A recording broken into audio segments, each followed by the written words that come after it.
शेर मोहम्मद ये दिहाड़ियों लेंदा पतीसा ते 200 रुपये का पतीसा लिया, 200 रुपये की निमको लिया। फिर हूँ इत्थे आया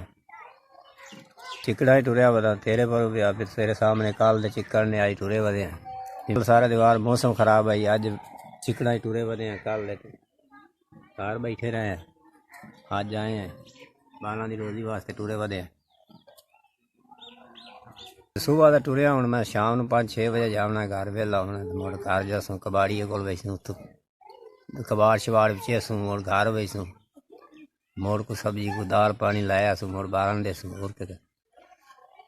बचत है को 200-300 रुपये 400 बस कल बस मैं उतों अगे पिछे सब्जी वाले को उधार शिदार पूरा परा दुकान शुकान को फाड़ के सारे हमको 100-150 करके देंगे। वक्ती तो रोजी होंगी है 3 महीने हो गया तीसरा महीना आने वाला बेली कोई नहीं भरया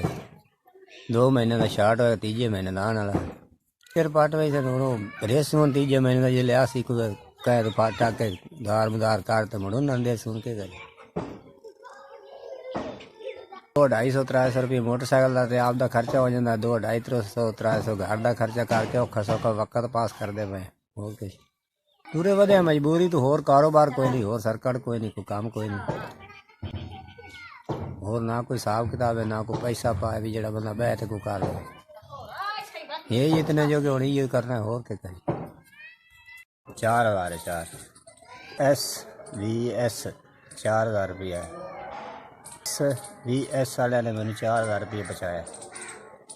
जै भी दिते ने वो वास्ते दुआव करने 4000 रुपया उन्हें दिता जिस भी दिता मैं वो बच्चों दुआव करे सा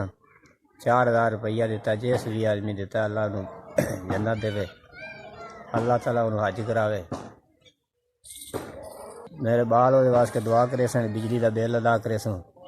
4000 रुपया दिता है खुश हैं अल्लाह उस तो राजी होवे अल्लाह उन्हें खुश रखे अल्लाह उन्हें हज करावे।